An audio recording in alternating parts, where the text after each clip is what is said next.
fast. So I don't think they're confident in picking Brood. I think they don't want to play against Brood. So I think that ban is very justified and normal for Team Nigma. Alina pick from Hellbears. Yeah, I was going to say that's the kind of interesting thing here is the Smashers bans, the Nyx Invoker. These are often the two bans that teams would always do against Smashers during DPC because, of course, back then you had Stormer, and it was just the idea of the team, when they look at Nyx, it's like, we hate the idea of Nyx because it removes our mid-hero pool. And that was kind of a big Storm thing that he brought to teams, like, get rid of Nyx, let me play Dota. Maybe it stuck with them with the whole Boromir joining. But yeah, it's interesting that they have their own bans kind of being thrown in, but of course, is respect to Nigma because, Miracle. I want to chat a bit about this Lina. For Hellbears, Lina's been largely a Gilgit hero. Bora Ninja doesn't play it so much. But in the other qualifiers, Lina's been played pretty rarely as a 4, to be honest. It's been mostly a mid hero that can pick up that axe. Sheepo, do you think this is going to be a mid Lina? Yeah, well, it can flex both ways, right? That's the strength of these heroes that you first phase nowadays, is that they can go in multiple lanes. Even Axe can go carrier off lane. I was checking out Bora Ninja's game history, and he does play Lina, and I think as well, Stormstormer played a lot of Lina as well, so they are used to playing this lineup with this Lina core. So if they want to put it mid on Bora Ninja, that would work really well for them because they know what they're doing with it. But they're happy with it. No, exactly. Pick up the I like one of.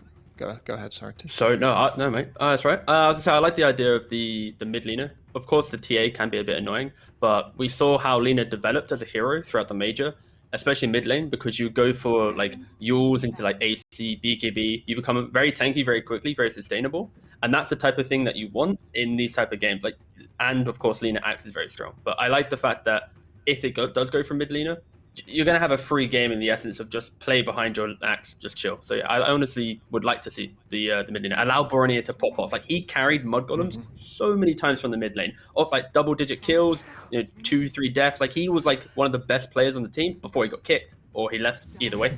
But yeah, I'd like to see him on a hero that can have that type of performance. How about banning out that Mars? It does look like quite a similar Nigma draft to what we saw at the major. Did they play a lot of TA at the major? Everyone dabbled with the TA. Everyone had a little bit of dabbling, but not a lot of play. Everyone's tried. I think it was their go-to. I believe Miracle's most played heroes were like Invoker, Puck, Morphling, and even Razor. He played quite a bit of Razor. The Weehar effect. Came a bit after that. Yeah. I think he only played like 2 or so games of TA at most. It wasn't much. But it could be an ILTW pick as well. Again, it's not a very common ILTW pick, but it's... Hellbear's banning out the Ember, so they seem to think it's a carry TA as well. Yeah, both teams right now are just respecting the kind of philosophy of the teams, because Hellbear Smashers often put Ace on these heroes that will secure the late game or secure like their big win condition. And he plays behind that pocket of aggression. It's like a 4 protect 1 style, where Nigma, they're a little bit more kind of robust in the style of they will play as 4 or like 5 quite quickly, and they'll run you over. And I think that's why Smashers, they're banning out these heroes that complement that overwhelming aggression, like minute 10, minute 11, run into your jungle. Because Smashers right now, when you pick an Axe, you don't really deal with that well. You need 15, 20 minutes of time to kind of chill, get a couple items, then you play a great game of Dota. And that's why they are banning out these Mars, these Embers, because they can connect the dots very quickly to run over the slower game from Smashers. Does Rasmus play... He plays a lot of Axe. Does he play a carry Axe, or does he play an old traditional? Honestly, mate, I don't know. Misery's a guy that, depending on what day what side of the bed he wakes up, he's a carry Axe, he's a not 12 Axe, he's a 30-0 Axe, he's a Blade Mail Axe, he's a Manta Axe. I don't know. Honestly, we're gonna have to see. I think they'll pick Luna. Do you think they'll put Luna on either side? Because Terrorblade's banned. He's like the greatest carry. He deals with it really well. I wouldn't mind it for Nigma. Yeah, no, exactly, yeah. Especially against primarily that Winter Wyvern. Yeah, primarily because it's like Nigma's idea of beating the tanky off lanes, be it the Centaur, be it the Axe or Timbersaw, it was the Luna. You pair it with just like any 5, and it's just that constant chip. You have the disconnect from playing inside the creep wave, and you just run over your opponent quite quickly. They also have... Go ahead. Oh, sorry, they have Lion in the pool as well. I think that hero is really good. Oh, well, never mind. They have an IO gyro support duo now. Watch out for the gyro. You know, they've played non-gyro Yeah, that's true. together. They've played with a bit of like Ursa, a bit of Morphling even with The Aya. Luna's still good, honestly. Like, it's Luna or a Gyro, right? They're the two options. For sure. Talk to me a little bit about this Wisp as a pick, because it's really only Enigma pick, this Wisp. We don't see it a huge amount elsewhere. I mean, other people pick it up, but they're the only team that reliably do. So they're picking it up just with the gyro. Or you say they do other things as well, but what sort of mechanism is it building towards, T? Farm. It's just farm. The hero fell off from first phasing because of the count, like the ability to understand. But second phase IO is still very strong because you already see like 3 pieces of the puzzle, right? You see kind of where the plan for your enemy is, and that's when you can punish them with farm. Like you see heroes like Lina Wyvern. If this is a support geo, they're not invading your jungle, taking away your stacks, preventing you from farming. And that unlocks a second phase IO pick to be paired with a Gyro or a Luna because that jungle is, fully protected. You just efficiency, and now you're going to be top net worth running over your opponent. Yeah, you also have to consider it's just comfort. Talk to me about this Hoodwink, Sheepa. Hoodwink, very contested hero, I'd say. I think she's quite strong as a support. She has a lot to offer, especially with the ability to burst heroes with her ultimate when they do these pickoffs. She trades quite well in lane. She's just very good at a lot of things, it feels like. She can help us, split push these lanes as well. She's just in general, she's good at setting up. I think that's a very strong ability on Hoodwink. But yeah, mostly the hero just like pokes and fights and goes back and forth, and she's just very effective with all of her spells. It's the second most picked hero in the TI qualifiers so far after Lion, which has not even seen a pick or a ban here. So yeah, we're with the meta when we're outside of the meta. We're either place as Team Nigma pick up that gyrocopter as we move into final bans. T, talk to me about what you'd like to see Nigma ban out here to prevent Hellbears. I think maybe Ursa, or like kind of this hero that wants to get into the fight, because right now Smashers, they have no hero that innately walks up front into the engagement with happiness, and that alone kind of is an issue for Smashers because like Lina needs 2 or 3 items to feel comfortable in this game. Axe, of course, is a reinitiator, and then Hoodwink, Wyvern, if this is your support duo, they're like heavily backline type heroes. I think a carry that can run up in front, like even like a Wraith King, for example, as well, just get involved and just soak it up. Well, Team Nigma are going to ban out the Drow, which is in many ways the opposite of the Ursa. Yeah, this is true. They want to focus on the laning phase, and this could be an indicator of like they want like a Tidehunter or a Slardar style pick for mind control last, and this is why they're, rather than banning out for the game, they're banning out for the lane because like they know that Io Gyro will have good time. TA should fare well mid, so as long as there's not a favorable matchup in the safe lane for Smashers, mind control should go even as well. And I think that's like I just described these kind of later heroes, but they're just like no. Let's just make sure he enters the game well because all 3 lanes entering well gives Nigma that kind of idea of running over the opponent. Do you like these Hellbears bans, Sheepa? I think they're decent. I quite like them. Sanking is a great initiator, as is Clockwork, and I think that's what Team Nigma lack right now on their team. Obviously, you can relocate in a hero, but if there's no hero going in first and knocking someone down for you, what are you going to do? Especially with this egg, you want to take your team fight, you want an egg, you want to protect that egg, you want to, lock people down so they get stunned by it. But right now, Nigma have literally nothing for that. I think Sanking is one of the best heroes to do it, just because of the speed of his initiation. And I think, like with Mars Band as well, they're quite limited in their options of what they can pick here. So we're probably, and call me out if I'm way off here, we're probably expecting a DK last pick from Team Nigma, aren't we? Did it get through? I mean, I know. Yeah, it is available. Yeah. Let's not beat around the bush here, guys. It is available. Yeah, potentially. Honestly, like you have any hero that plays lane quite chill and has a stun. Slardar, DK, Tidehunter, any of these lads will do perfectly well for Nigma because it gives them to like someone to round out their draft with. Sorry, ban the Luna themselves. Luna. I think the Luna would have been a really good pick for Hellbears. Yeah. They're evidently a little bit worried about a range because they want something to take down the Phoenix. I suppose they've got the Lina to take down the Phoenix, but that's just one hero. They need something else. It's the idea of winning the lane, like they focus so heavily on just make sure mind control gets a good game, right? Because again, like Nigma, they pick here first. So whatever they pick, Ace will get like the counter to it. He'll have the matchup, and that's why rather than trying to big brain some stuff, they're like just ban out the best lane winners right now that we think Ace can play. Okay, snap. They've got 20 seconds to make a pick, Sheepsticks. Can you... Tidehunter, there we go. There it is. It's one of those boys. Okay. Well, you're going to have to One of the predict the boys. Hellbear Smashers draft then, Sheepa, because you weren't able to do that Team Nig 1 in time. Oh no. You've got No 55 pressure. seconds. The time is going down. The countdown theme is playing. I feel like Ursa But not playing Bear's... though. Ursa Bear's pretty great. Although Ace usually plays quite heavy farming carries, so he could even be on the axe, right? And they could just pick some offlaner here. But I don't know what would be good enough. I feel like Ursa is so good at taking down this like Tidehunter hero, and also it's really good when you want to like 4p1 something. Obviously they have TA Gyro dual core. That's pretty good, but I feel like Ursa could probably just burst the hero fast enough that they can't save with IO, or like he can help kill the egg. I would like that hero a lot. Otherwise, I don't know, maybe they just go full tanky, pick some Medusa. They do play a lot of Juicer. That Yeah, is like, currently do they banned have out. Damon? Oh, It's is it? currently banned. Yes, second I phase can't from see- Nigma. No, it's fine. Okay, They play so well, much Juicer whatever. they can get it through the bans. It's I w- fine. When you play a lot of it hero, it doesn't matter if it's banned. They're going to go for the PL. That doesn't seem good okay. against Titan lane. That's an interesting it's- pick. Okay. Interesting. That's all I'll say.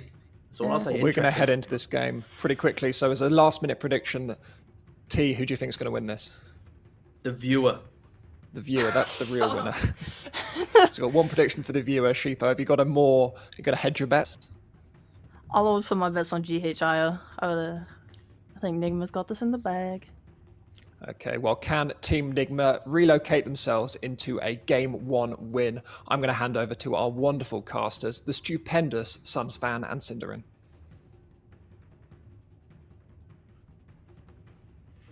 Hello, everybody. Suns fan here with the great Cinderin. How are you doing on this lovely morning for you? Actually, it's morning for both of us, Cinderin. That's Greetings. true. Stupendous. Do you like that introduction? Well, we do Let me put just stupid Google and exactly stupendous. what So it means. That's the thing about Dan. He uses big words, and we're not very smart. So extremely up impressive, stupendous. says Google. All right. So he's just flat out lying to the viewers. That's great. That's a good way to host. yep, that's how we start every cast, by being self-deprecating. So no matter how bad we are, people can't complain because we warned them beforehand. We Isn't that can right, only Cinderin? impress now. Yeah, that's it. Now we can only impress. If people have never listened to us before, they're going to be like, all right, these two have no idea what they're talking about. And then hopefully throughout the game, they'll be like, okay, they knew very little what they were talking about, which is still better than nothing. That's true. It is an improvement. So, Yeah, exciting game. I just want to quickly, going into the series, I think there's obviously going to be some big storylines in this tournament. A lot of people have high hopes for Nigma. So this is like their first test going up against the Hellbear Smashers that, like T Governor pointed out, Hellbears are good at taking that one game off a team, but can they take a best of 3? Nigma, I think if you polled the population in Dota right now, I think most people would expect either OG or Nigma to make it through. So we get one of the two top dogs here in the first series. And Nigma are playing a lot of their trademark stuff in this game. So they're really they're going in guns blazing for game 1. Yes, very insightful indeed. If you polled most people, they would pick the two most popular teams to come out. You are absolutely just correct, popular. Cinderin. Well, they are but- both the most popular, and right now they have the most DPC points, right? So The thing, there's though, is something that to it. Nigma did not look good in the last tournament they played. They did not look good in ESL, right? It wasn't true. just the placement they got, but their games just looked a bit disconnected and out of form compared to the major, where, if you go into the tournament with that in your mind, you might think a team like Tundra could even be favored against Nigma, which we will obviously see further down the line. No, I think there is the aspect, and the panel kind of talked about that Nigma were kind of figured out towards the later ends of the major, and at ESL they just played the same. I mean, they're basically playing the same thing here. So, I mean, obviously there hasn't been any kind of a patch. So, I guess I don't. That's actually a good question. Were you expecting anything different coming from them? Or are they just waiting for the patch to come before they make these major tweaks going into TI? I mean, I think a lot of the stuff that Nigma plays and played at the major are just really good heroes in the patch. So if anything, I think small adjustments are enough. Like swap out 1 or 2 heroes in like your active arsenal, and then you have like if you have like some sort of cheeky last pick that you've theorized could be good, then maybe that. But outside of that, like in ESL as well, I don't think the biggest problem necessarily was strategy. I just think they got like outplayed more so than having poor strategy. So also about, you know, just being informed and being on the same page. Speaking of strategy, like the panel was pointing out, this looked like a really good Ursa game, by the way, for the Smashers. And I really wonder what made them end up on the PL, if it's more of like a macro understanding of the game right now that a hero like Ursa can't win this late game or can't like build enough of an advantage. Because he had some amazing matchups. Ursa's very good against Tide, very good against Phoenix. In my opinion, very good against Gyro as well. So it was only really Miracle's TA that you were worried about, where you took the opposite approach here, where you took the PL that's good against the TA, but not so good against the Tide or the Phoenix. So maybe showing a lot of respect to the TA pick in general and feel like you have to have a solution. I want to say at the major, from the games that we cast at least, the PL looked as Ace is going to get pressured completely out here. Looks like he'll survive the engagement though early on between the Kuroki and Mind Control combo, but PL looked, I don't know if you feel the same way, felt a bit underwhelming once you got to like the late game timing. It's just, it feels like you need this semi-carry, which maybe, you know, Bora on the Lina can be that hero, but PL just doesn't feel like this hero you can just bank everything on. I think the hero just felt overwhelming in general, not just in the late game. There were a couple of games that we saw where he did very well when he was picked under very good conditions and there was a very good like cast and plan around him. I don't know how much I like Hellbear Smasher's lineup as a PL lineup. Like, usually what PL wants is his other heroes either having, like, I would say very good ability to single target out people so that PL can go on something else. And what you're primarily sitting with, I guess the Hoodwink could be kind of cool for that, but you're kind of relying largely on an axe call to start a fight, and then PL will try to go on something else. Because this hero thrives in chaos, right? And I think that's part of the reason he looked weak at the major, was that a lot of the teams had this like very structured team fight that the hero isn't so good against. Bot lane, Tofu is in trouble bottom here. Yep, Cold embraces himself for now. Kuro does have a couple fire spirits left, and yeah, with the right click from Mind Control, nope, not going to quite tick out. Now Mind Control kind of on the run, and as we see this action, I want to scroll just a little bit higher. Oh, they actually got rid of it. No, there's this, I've never seen this spray paint before. You'll see it. I don't know who it is, but it's of a person yawning, and that might be the best spray paint in the entire game. So we'll just have to you have to wait with bated breath here until that comes about again, Cinder. And maybe we can ask the players to pop it on the floor one more time. So they don't kill Tofu there, but they do force out the Cold Embrace skill point on level 2, which means that the aggressive potential of Smashers in the safe lane is basically non-existent. I don't think you really wanted to try to play aggressive here anyway. You're playing against Tide Phoenix with a PL. PL does like negligible damage to Tide already, so what's your Wyvern really going to do? So you're just trying to sustain and farm. So it's kind of par for the course here. And it kind of goes both ways. Like, it looked like maybe there was a potential kill on the Wyvern there for Nigma, but it's still at Fairy Fire, and obviously Phoenix's damage is not too interesting until level 3 and especially level 5 with the Fire Spirit points. So I think we're just going to have a farm lane down here for the most part. Mid lane, Boranya versus Miracle is a pretty even lane. Lina against TA. I think, go back a couple years, TA wins this matchup pretty hard, but Lina has some more things going her way now than back then. And then in that top lane, I think Io Gyro is a good lane against Axe. Ooh. All right, a courier was just fed to Rasmus here, aka Misery. He's going to chase down GH a bit. Forgot to mention this, of course. This is, I think, the first time I've ever cast Misery since the DC days, so I'm actually pretty excited about this. As there's another courier, potentially with his name on it, but GH going to micro that to make sure they don't feed a second one to Mr. Rasmus himself. I don't know why he changed his name. I need to... You know, that's going to be my research for the next game, which he'll probably not answer me, but I'm going to figure out why he changed his name from Misery. Maybe he felt like every time in the game, like he just had too many negative connotations when he looked at his screen. That could be, He wanted a more optimistic and positive name for his team. With He happy did have a names reputation. such as Tofu and Ace. You need I mean, to Tofu match is the most neutral name possible, right? It's tasteless. You're supposed to add everything to it to make it taste anything good. But Oh, that was a controversial opinion right there. Really? I thought that was the entire point of it. Okay, well, we can have a discussion Tofu another is time. tasteless. By itself, yeah. The whole idea is to add stuff to it. But anyway, back to the game, sir. This is the TI qualifiers, for God's sake. Get your head back inside the game, good sir. We have I'm in the ILTW, of course, on this gyrocopter, 22-7 versus the PL, who's 27-3. So neither are farming that great. As you can see, Rocket Barrage on the Mr. Rasmus.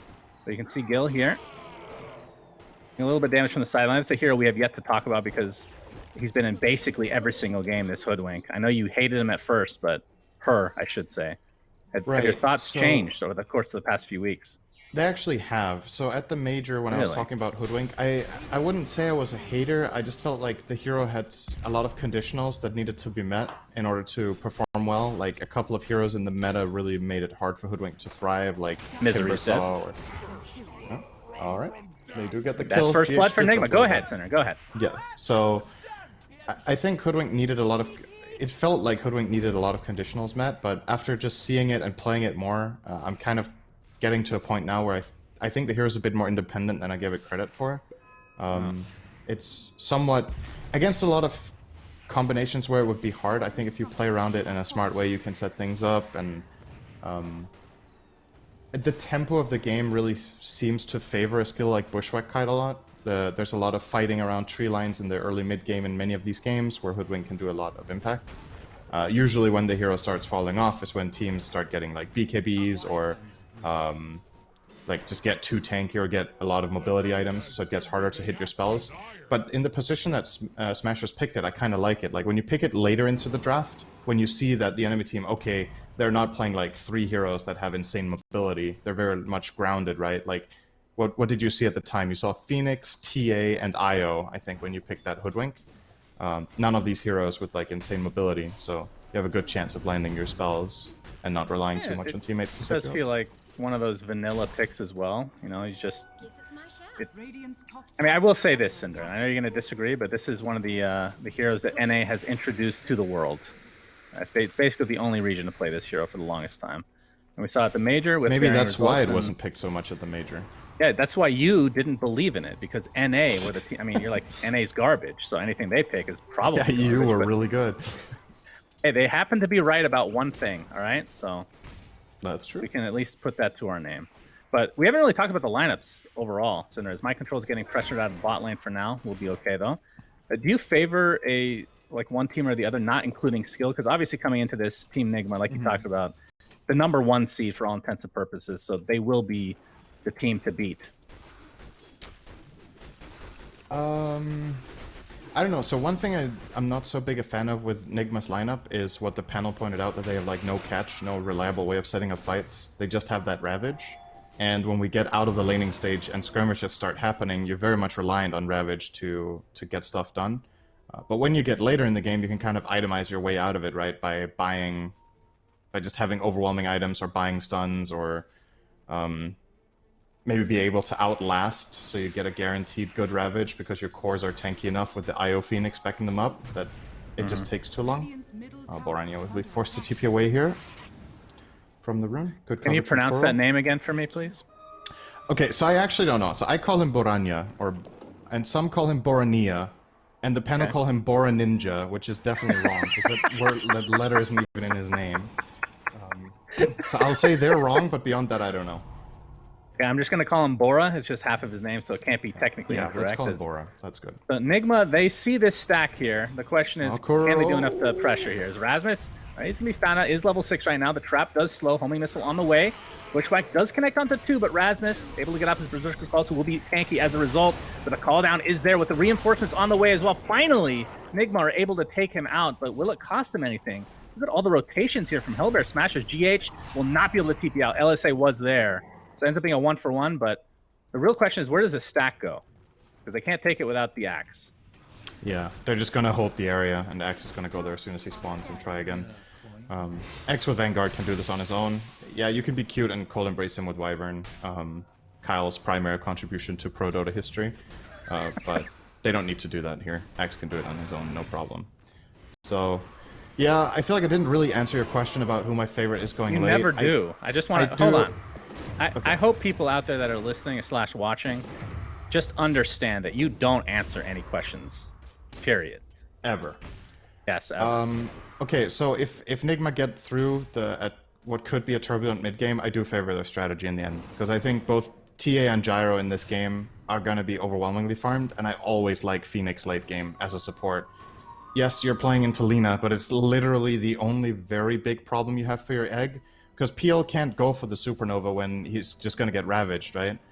So if you set it up nicely with, let's say, TA starting the fight with either, I don't know if Miracle's going to go for a Scythe in this game to lock people down, or a Nullifier or whatever to just like start the fight, and then Phoenix follows through, it's very difficult for Hellbear Smashers to go in and deal with that Supernova, and Tide will get a refresher late games, you have 2 Ravages, etc, etc. So, very late, I like Nigma.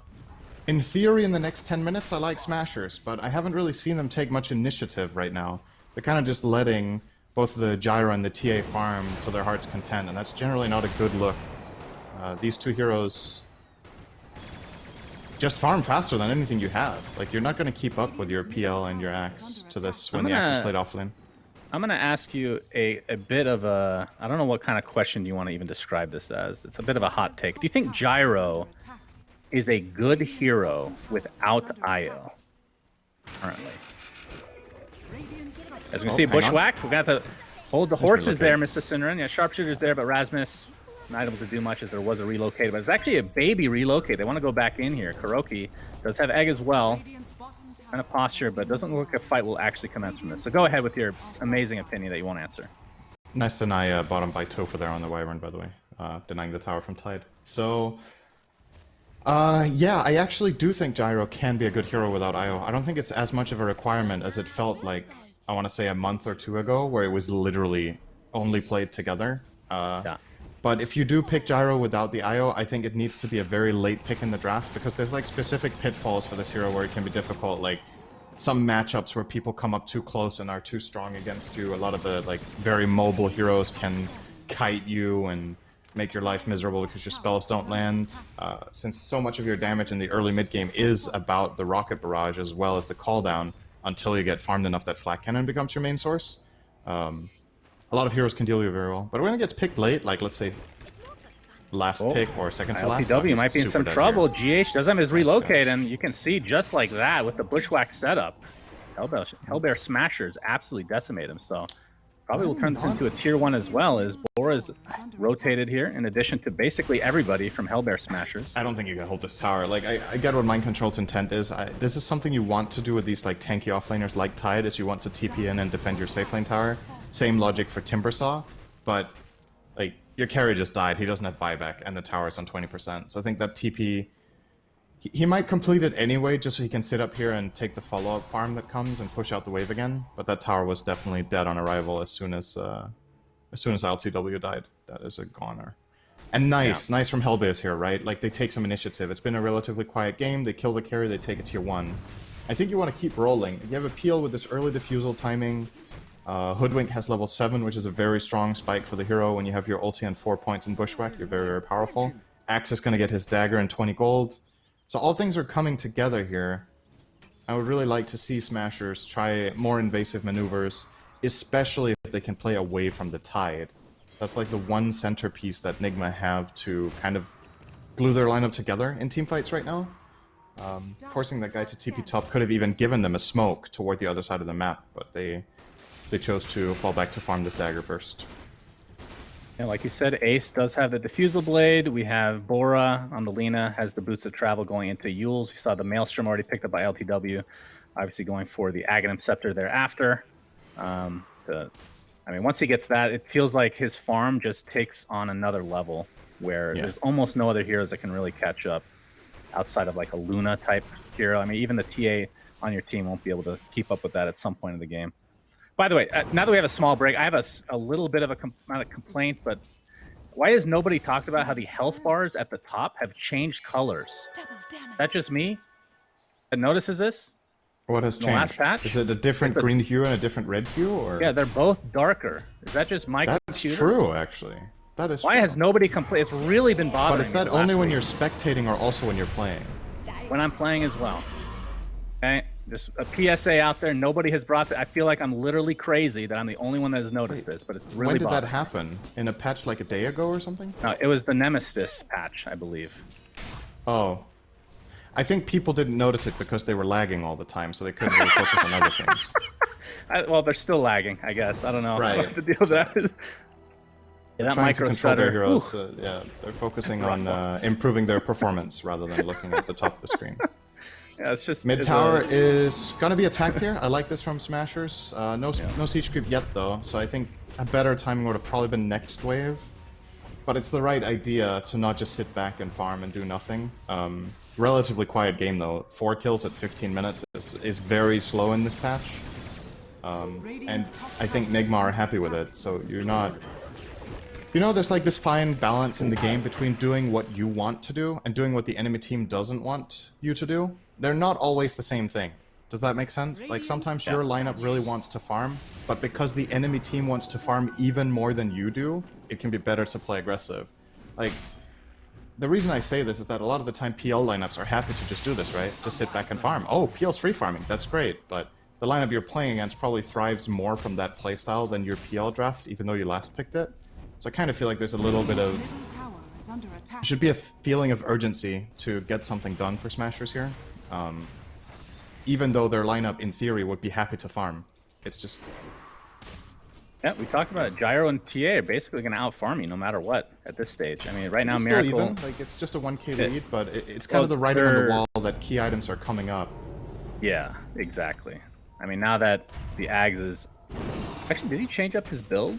Is he going BKB on ILTW? I think something's being delivered right now. We'll see what that is, but... Miracle it's a did hammer. He's get going BKB. his Desolator right now. Okay, so ends up changing his... So it looks like they want to fight with this Desolator on Miracle. That's kind of the timing. Yeah. As you can see that Big they are timing for scouted out Nigma here in a this bit. game will be BKBs, right? You pretty much negate a lot of the Lina. You negate basically all of Hoodwink. At least for Hellbear Smashers, they do have 2 BKB piercing abilities in the Call as well as the Winter's Curse, so it's not nothing. But even against a hero like Phantom Lancer, BKB can actually be very good because you remove the diffusal aspect of the hero, which can help you in a lot of core matchups, especially. So I think, you know, ILTW getting his BKB, and maybe Miracle after Blink will get another BKB. Tide got his dagger. It's still just very calm with Smashers. I feel like having this timing right now that isn't really getting used. They got an Axe Blink, have yet to use it. Lina has her Yules, has yet to use it. I mean, this is So- a situation. I know it's an offlane act. This is like, if you knew this was going to happen, you probably would have just went straight for Manta, I assume, and not gotten the blink yet. But it is 17 Possibly, minutes. yeah. They can't get that shard quite yet, so they are going to smoke, and we'll see if they can find a kill as a result of this. I think this is feel like the first team smoke of the entire game here. But like we I talked think about, Smashers are just frustrated. It feels like they're not able to push out the waves as much as they would like to make these smokes good, and at this point they're going to do one where both their bottom and top wave are kind of halfway across the map for the other team. So it's not like a very advantageous position, and now they're going to move in, they're going to place an Ops, which is uncovered. They do know there's a ward from Nigma, though. Oh, LTW, big pick yeah, here. this would be a huge kill. Hoodwink Relocate. gets off the stun. Beautiful Laguna Blade. That is enough to delete ILTW. And the big thing about that is he was 200 gold away from finishing his BKB. So now he's 400. That is a big timing opening here for Hellbear Smashers. We'll see if they can take the tier 1 in addition here. But Mind Control is a bit. He is here with the Blink Ravage. They really want to go for this. It is A lot of 4v5. damage on that Lina double damage here. Fortification is popped. That looks like the tower will fall, and Nigma just going to chill for now. Let's wait for ILTW to come back up. Really Didn't nice mention, from Smashers. Hoodwink did get the Ironwood Tree neutral, by the way. Maybe I want to say the second best hero to be able to get this behind Timbersaw. Although it's not as good on Timbersaw as it used to be. Basically, just plant the tree, and then you can bushwhack first, and then tree after. Yeah, Almost like it's an 800 invisible cast stun. range and it's pretty much instant placement. So Yeah. it is very good on Hoodwink for sure. It gives you it basically gives you in a way half a spell because you don't need to rely on the travel time of Acorn Shot anymore, which is a big part of the weakness of that spell. Is that it's very telegraphed and it does take some time to land. And it can be quelling, right? But if you throw the net and then place the tree as the net is landing, no hero can quelling blade that in time. So I I'm sure there's some people with reaction time, Synderin, or scripting, but of course nobody's going to be doing that in this lobby, at the very least. These are TI level players, especially at the likes of Misery. Second place. I don't know if you knew that, Synderin. Very good player back in the day. Very good player. Hoping for a resurgence from him in particular. It's cool to see him in the off lane, though. Definitely not a position that, you know, back in the day he would play position 5 and 4. Pretty much that's it. And then recently, I'm not sure how recently it was. Maybe I have to talk to T-Gov about this since he's been in the know with him, but... He won a major as offlane. How recently? Oh, that's quite a while ago. That was in Shanghai in 2016. Yeah, this was he was it on Secret, right? Yeah. Yeah. Played offlane that was with Secret. Weeha. Or was that EE? Or maybe all of them EE. were on the team. EE... Was it... Who were the supports? It was Puppy... Was it Puppy Pylai? I think I was going to say Pylai Die, probably. Yeah. Puppy Pylai? Man. Yeah, it was Pylai. I remember. Secret had some crazy 5-man rosters, man, I have to say. All right, we have a mech picked up for Mr. GH. And of course, ILTW did finish that BKB. Looks like Gil's going to... Well, he's going to use his ult to try to get to the other side, but yeah, he's going to be found it pretty easily. That's going to be a freebie for Nigma, and they're just going to go into Roche. Question he does have buyback on the Hoodwink, and they have all spells except the Sharpshooter, so he's going to buy back, and Nigma doing this specifically to force that buyback and immediately get the hell out of there. Very experienced. They know this was what they were trying to do. The smoke, too. And smoke again. And if they find Hoodwink, one of the few again heroes, now, it's very big. Hoodwink, one of the few heroes that can actually scout into Roche, so actually a pretty important hero to have alive right now. Ace going to be found out, gets the bounty, but will run. ILTW just going to take the triangle for now. But you can see that Hellbear Smashers are kind of spread a bit. Rasmus towards the top of the screen now. See if he can close in and try to find a nice initiation. As long as Nigma aren't killing Roche, I think this is fine from Hellbear. So, you know, you're paying some respect to the enemy team. Smoke, movement, you know they're smoked because Gyro broke on the PL. And you just push out the waves, buy some time, and Nigma eventually are going to just back off. They didn't really accomplish much with their 2 smokes. They got 1 support kill from 2 smokes. Who, in fairness, did buy back, but it wasn't that big of an expense. I think Hellbear's... They're doing fine. They're 2k gold up. It's not a monumental lead, but after they found that kill on Gyro as well as the mid tower, I feel like the game has been in a good spot for them. Boranya will use a nice Yule TP out against that relocate. No stuns. Yeah, no stuns. He needs to get level 25 to get that precious stun. I feel like, you know, I talk about this a lot. I feel like playing lineups without stuns is just hard. And it doesn't, like, I'm not gonna, you know, say that Nigma's draft makes no sense and why the hell don't you pick stuns or whatever, but I think they might have had a different plan for their last pick. The DK ban obviously coming out, I think, was the hero they wanted. But that was clearly a good ban from the Smashers, but... Yeah, having only Ravage as a stun, you're just seeing situations where heroes can play the map differently on the enemy team, such as the Lina there. Like, if there's literally any stun there, that's just a dead Lina, but because Bora knows that that's not an option, he can push that extra wave that little bit further, or play that little more cocky in fights and get away with it. And I think it's time for GH to get his shards. We can see initiation top lane. Rasmus gets off the nice berserker call. Sharpshooter into the Laguna Blade. Absolutely delete mind control. And looks like Hellbear Smashers will be able to get out just fine. LCW does get off the homing missile, but really to no avail here. Is Rasmus showing off his newly minted Manta style, working on a shard for himself. So we talked about how, yeah, he is mega farm for sure. He's as farmed as ILTW basically. That's not good news for Team Nigma. This is going to be a Roche now for Hellbear. Yep, no tide, no buyback. They're actually just going to lose this. I don't see a way Nigma can contest this at all, so I don't think they're even going to bother. But maybe they are. Call down. Okay, call down is there. Kuroki is available with the egg. You can see the Sunray coming out. He actually popped his BKB as well. The homing missile coming. Lena's going to get to the high ground. Tofu and Ace trying to traverse to their side of the map as well as Miracle kind of get caught out though. LSA is there into the right click. This looks like it's doing more than enough damage to take him out. And it only cost him a Wyvern. Roche extremely low right now as the egg does finally pop for Kuroki. A lot of low heroes on the side of Hellbear Smashers. I feel like they have enough time to go heal and go back and get Roche. Yeah, I was going to say this is a good play from Nigma because they stop the Roche and they don't Ravage. So if they can hold the area until Miracle spawns, they might be able to grab the Rosh themselves. I didn't think they were going to be able to or try to contest there, but I think the really key thing was Rasmus was tanking Rosh and couldn't blink. So he wasn't able to connect on the net that that Gilger found on the gyro when he walked in, and he just BKB'd. I feel like they could get it right now, though. This is the timing for Hellbear. 20 seconds. I like this a lot. Again, you're just forcing Nigma's hand. You know, there's no supernova. 20 seconds on the TA. Are they going to buy back? Not yet. Smoking. Yeah, they want to go in Rasmus again. is outside the pit. I like this way more. He pops the smoke beautifully, but there's the Ravage into the pit, but it looks like Ace is going to be able to get the Aegis in the end, but the Roshan actually goes to Nigma, and they're going to lose everybody. Gyro's dead, Io's dead, Hiroki on the high ground now, Rasmus just limping away. It's going to be a triple kill for Bora. Looks like Mind Control is next on the list. They only lose Rasmus.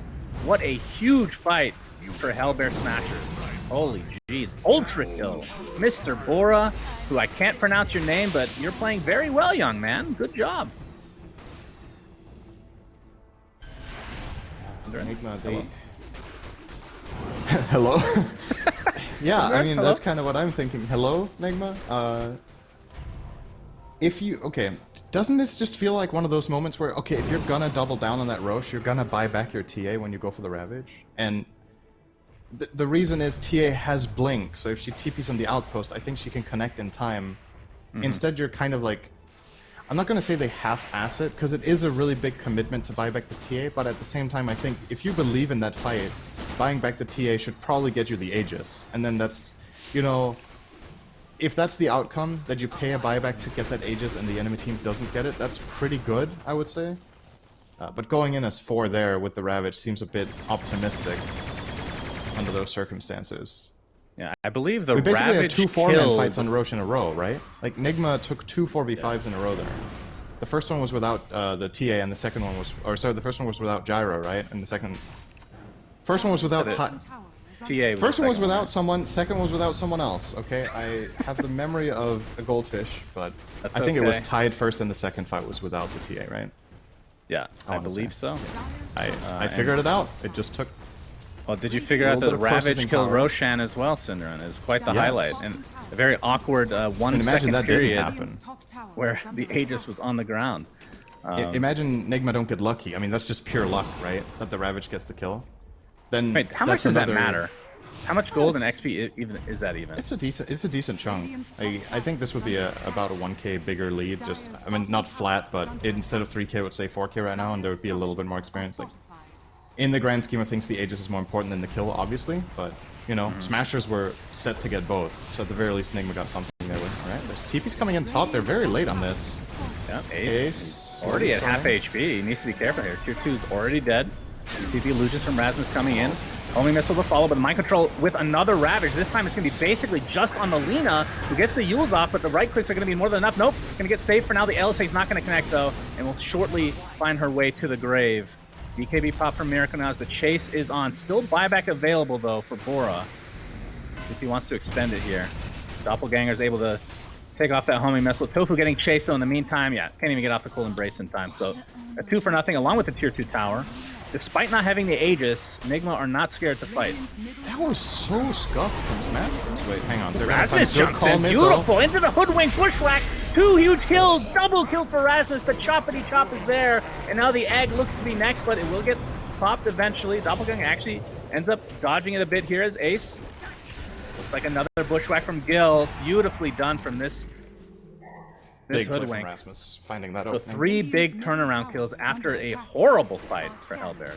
I don't know what happened in that top fight. Like, I look at that fight and I just see Alina in the middle of everyone without BKB and on 500 health. Like, she popped BKB coming down from her own Yules, but how the hell did she get in that position to begin with? You look at the way this Radiant lineup is structured, right? You have a very clear-cut initiation plan with either Hoodwink or Axe, and Lina's just supposed to be long-range artillery. So I don't know how she found herself in the midst of all of that.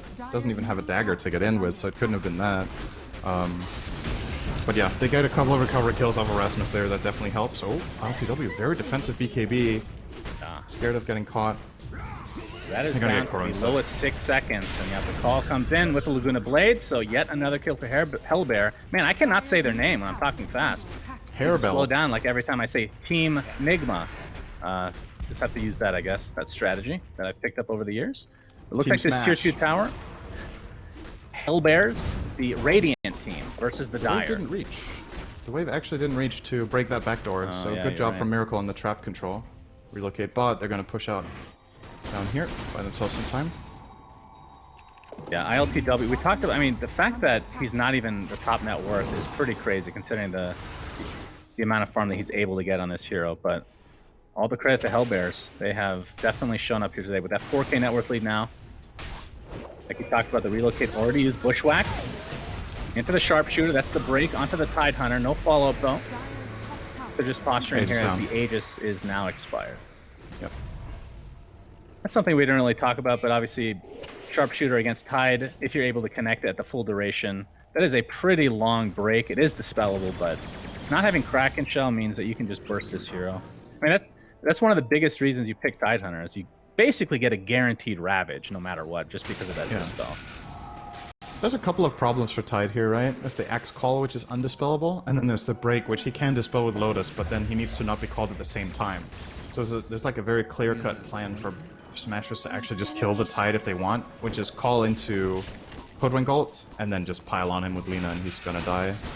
And that's big, because the only saves...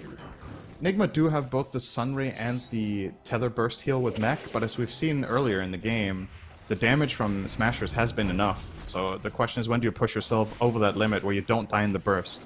That's when Nigma's lineup gets a lot better, is when they can reliably heal their cores with Sunray in these fights and they start getting longer. But so far so good for Smashers. When they do get the jumps, they convert it immediately into big kills.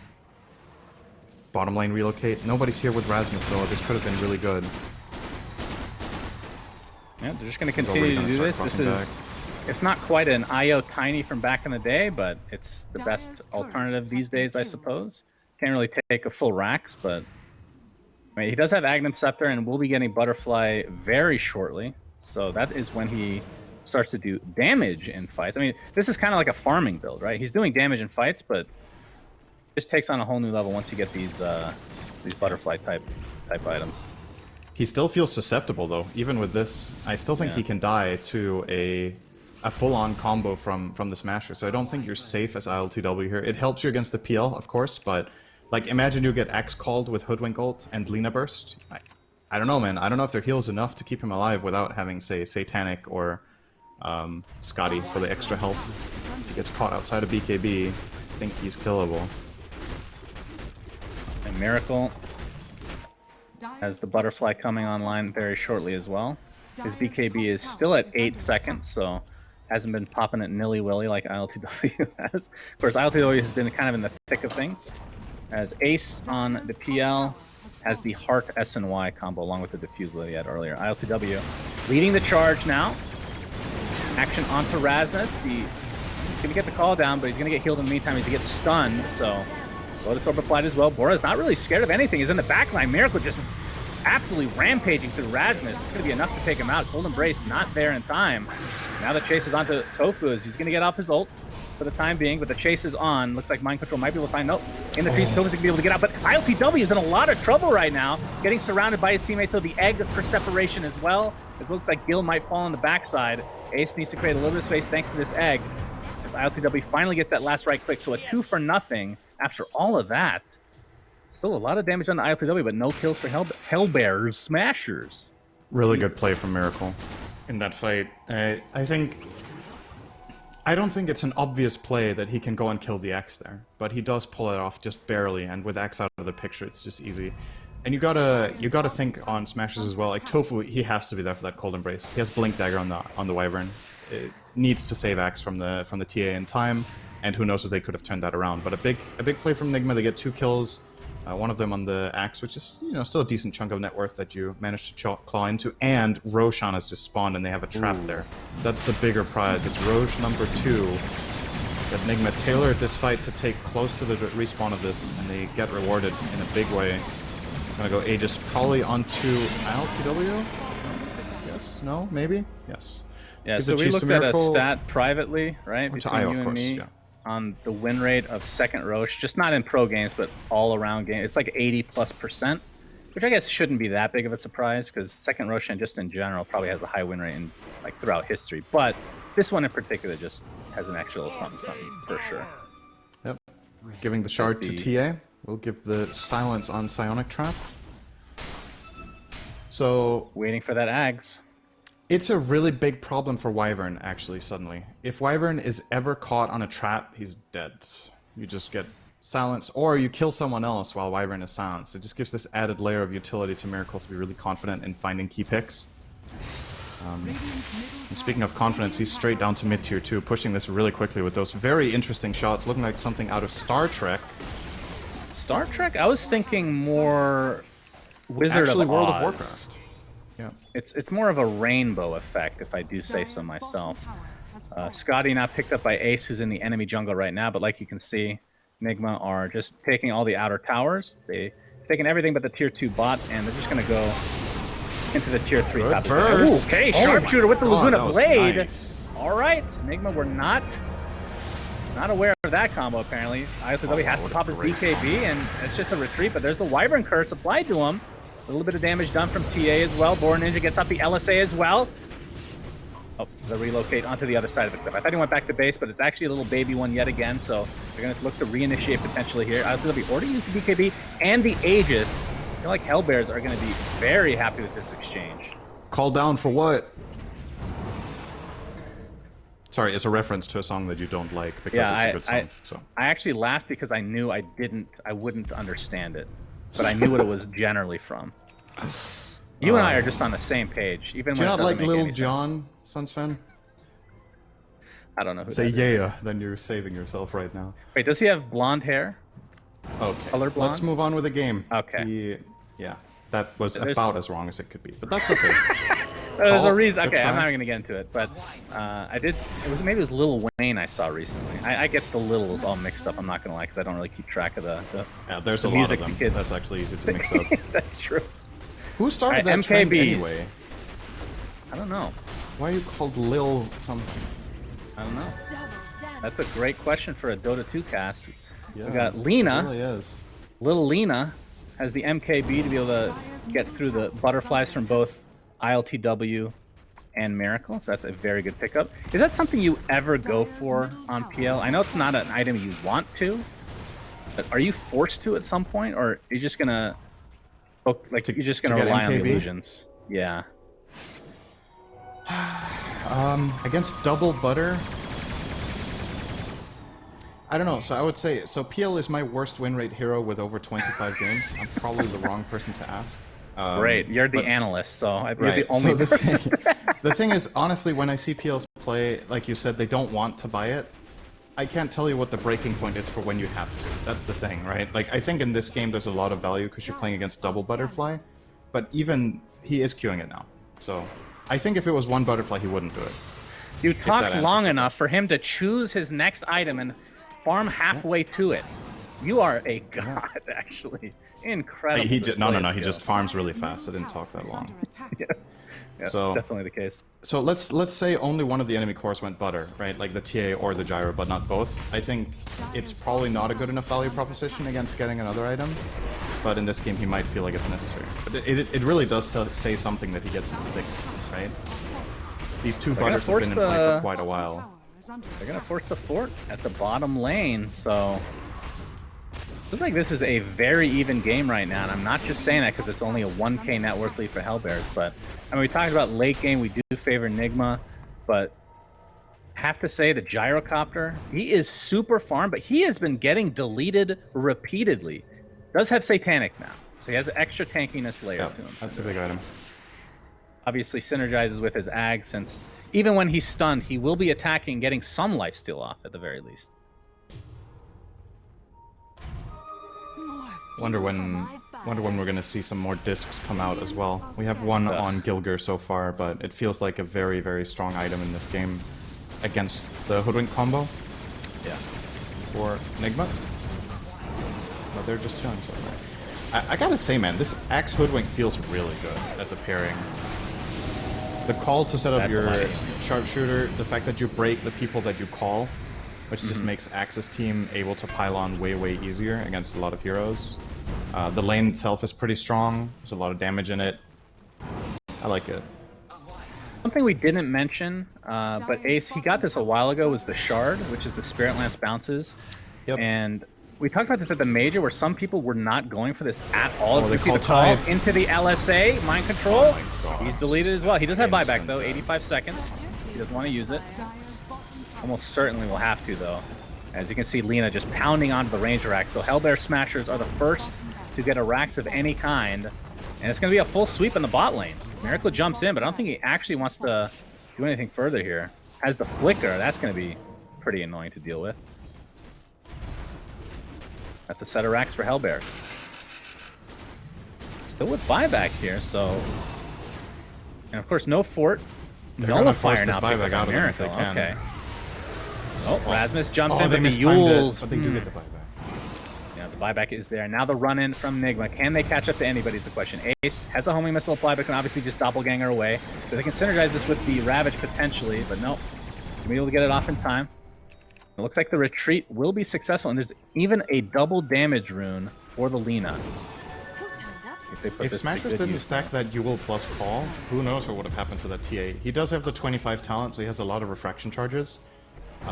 But if PL connects with a lot of illusions, those are removed very quickly, and they could find themselves another big kill. But at the very least, they got the Tide buyback regardless, and they disengaged. And again, it's just this... It's this thing about Nigma's lineup that when Tide isn't there, there's so much freedom for Smashers to do whatever they want. They just get out of there, right? Like, nothing's going to stop them. Okay, going to start poking here with the PL. Nothing much coming from that. And they're So going to control this Miracle- triangle area now. They're just going to hold the high ground. There's no threat of a Roche for a while. Early respawn is in a minute. And this bottom wave will push in. So I reckon as soon as Enigma hero shows bottom, we might see a smoke from Smashers across to the top side. But Enigma are not going to give them that piece of information. They're actually making the move. Going for a big play here. Ooh. Yeah, Laura the- is showing. The wrap around here. ILTW, he's going to be breaks spotted. it. The homing missile is already there. Boron Ninja has to be careful because his Yules can now be dispelled thanks to the nullifier. The Aeon Disc as well for... Who was it that had it? Somebody on Hellbears. Ace, right? Fall down is there. Mind Control gets off the Ravage. Is going to connect on a couple of heroes. Into the egg as well. That's the Sunray egg, and Boron Ninja is in a lot of trouble. Going to get off the Yules for now, but you have to think that he will be the sacrifice at the very least. Gets the Laguna Blade off, but the only damage in the end is now Mind Control jumps in again.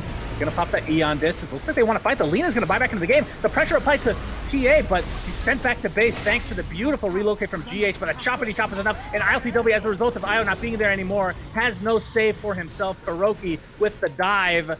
It will hit. Oh, it's going to be close. Ace just gets enough They damage. found Miracle. He has dagger. GH. Nice Yeah. timing. Miracle. The call is there. Into the bushwhack. Down he goes. Wow. One That was buyback like a from Bora. frame- And that was a four frame dead perfect for Lina stun. Nigma. That was a frame perfect Lina stun. Coming out of that Yules. That was super good. I think, so I believe Miracle did have refraction running, so he can blink out of the Yules land, but the stun was just perfect. Didn't get to turn and blink at all. And this should be the game. Yeah, they can just go throne. Nigma just 100%. never really got their feet off the ground too much in terms of fighting. They had to farm, but they didn't find moves. Yeah, Try tier one last 4 ditch effort to hold looks here. to be There's dead. the call. Rasmus This should be jumps it. in, and the damage applied again to ILTW is just more than enough. GH cannot save his brother this time around, and he's going to be the death as well. So this will be game 1 for Hellbear Smashers in a very big upset. Again, this is the #1 seed versus the #8 seed of the upper bracket. So regardless of which team loses in this best of 3, they will have another life, but very good showing from Hellbears.